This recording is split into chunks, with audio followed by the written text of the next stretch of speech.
बोले और अन्य बातें भी इन्होंने कही। बहुत अच्छा गर्व होता है जब भी अपना कोई भाई इस पद को प्राप्त करता है या आगे बढ़ता है या हमारे लिए एक अवसर प्रदान करता है कि हम उसको सम्मान दें, तो हमारे लिए गर्व से वैसे भी सीना फक्र से भर जाता है। तो हमारे बीच शरद त्रिपाठी और इस वर्ष विनय तिवारी, दोनों तिवारी हैं। त्रिपाठी तिवारी में हमें ज्यादा अंतर नहीं मालूम, लेकिन दोनों तिवारी हैं और दोनों ही हमें बहुत प्रिय। बहुत अच्छा इनका प्रयास रहा है और आगे भी ये हमें इंस्पायर करते हैं।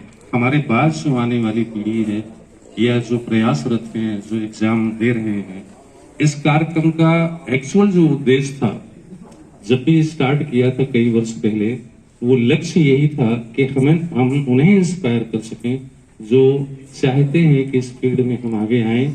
और बहुत से ऐसे भी हमारे कोर्ट में हैं एडवोकेट्स ब्रदर जो प्रयासरत हैं, या तो हम उनसे जुड़ नहीं पाते हैं या वो संपर्क में नहीं आ पाते हैं, थोड़ा एज गैप भी हो जाता है, हम उन्हें इनवाइट नहीं कर पाते हैं। लेकिन हमारा हमेशा प्रयास रहता है कि वो हमारे लिए आइकॉन है। जो भी हमारे बीच से ये जाते हैं एडीजे सिलेक्ट हो जाते हैं, वो हमारे लिए आइकॉन बनते हैं, एक आदर्श बनते हैं, आइडियल बनते हैं।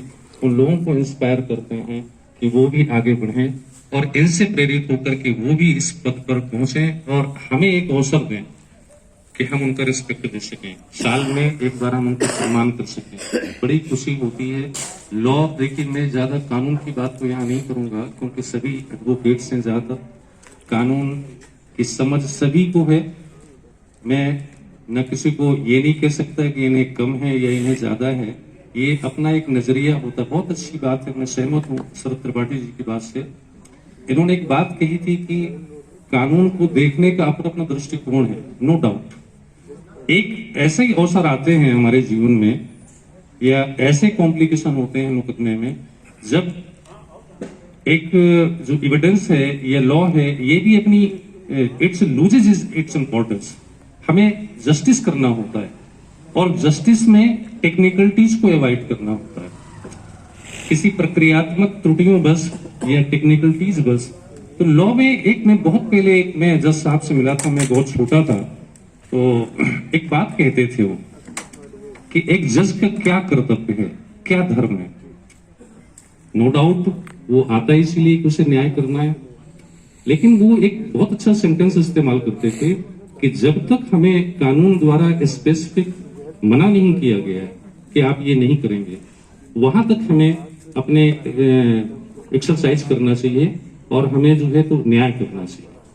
और वहां तक हमें जाना चाहिए, अपना डिस्क्रेशन वहां तक एक्सरसाइज करना चाहिए कि जब तक हमें स्पेसिफिक मना नहीं कर दिया गया लॉ द्वारा कि हम ये नहीं कर सकते। तो इसलिए प्रयास एक जज का हमेशा रहना चाहिए कि वो न्याय हो और टेक्निकलिटीज पर बेस ना हो। प्रक्रियात्मक किसी त्रुटियां हैं ऐसी जिनको हम अवॉइड करके आगे बढ़ सकते हैं और जस्टिस कर सकते हैं, तो अवश्य किया जाना चाहिए।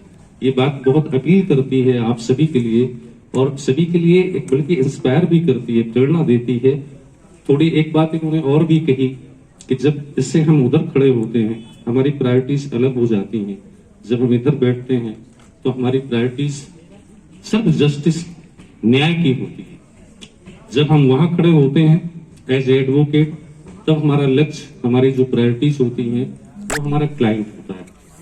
लेकिन एक चीज की हमने देखी है इस प्रोफेशन में कि हम प्रायोरिटीज को लेते हुए भी साथ में अपनी गुडविल और अपनी क्रेडिट, अपनी प्रूडेंस को मेंटेन रख सकते हैं।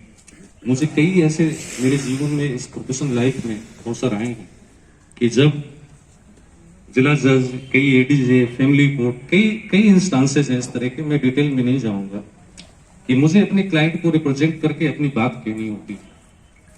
और उस समय कई बार हीट ऑफ पैशन में थोड़ा बहुत हो जाता है जजों से और हमारे बीच, लेकिन उसी समय कई जजों ने ऐसा किया कि फाइल को हटाया। उन्होंने कहा मिस्टर यू में प्रोसीड, यू में डिस्कस दिस पॉइंट नाउ, ये फाइल आपकी हट जाती है। उस समय हमें अपने ही क्लाइंट के विरुद्ध बोलना पड़ता है ये क्रेडिट और ये गुडविल को बनाए रखना एक वकील का ही कर्तव्य होता है। मुझे याद है एक बार एक जज ने कहा था, यहाँ एक सुभाष चंद्र डिस्ट्रिक्ट जज थे, तो उन्होंने ये बात कही थी कि मैं इनको द्विवेदी जी को जानता हूं, ये जब तक अपने क्लाइंट की फाइल हाथ में पकड़े हैं तब तक ये इनकी प्रायोरिटी सिर्फ क्लाइंट है।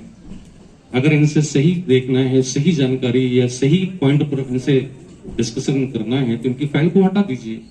तो ये अपने ही क्लाइंट के खिलाफ बोलेंगे। खिलाफ तो मतलब ये नहीं है, लॉ की सही बात बोलेंगे। तो ये गुडविल एक अधिवक्ता भी बनाए रख सकता है। हम अपने क्लाइंट की प्रायोरिटीज को साथ में रखते हुए हम चाहें तो हम अपनी गुडविल और अपने ये क्रेडिट बना के आगे बढ़ सकते हैं। हमारा देखिए, मुकदमा जीतना हारना वो एक अलग इशू है, लेकिन हम कभी भी अपनी इंपॉर्टेंस को न खोएं, हम अपनी कभी क्रेडिट को डिस्पॉयल न होने दें, कभी भी हम इस रूप में न समझे जाएं एज ए वकील भी कि नहीं साहब ये तो लॉ को नहीं समझते, कानून को नहीं समझते, ये अपनी ही बात रखते हैं, अपने ढंग से रखना चाहते हैं। तो एक सबसे बड़ी बात है कि इस लीगल फील्ड में बहुत सारी चीजों को दिमाग में रख के आगे बढ़ना होता है, प्रायोरिटीज, और उससे ज्यादा रिस्पॉन्सिबिलिटी जब आप इस सीट पर बैठते हैं तो उससे ज्यादा रिस्पॉन्सिबिलिटी बढ़ जाती है। बहुत आसान है एक एज ए वकील रिप्रेजेंट करना, अपनी बात को रखना, बड़ा फोर्सफुली रखना, डेसिंग रहना।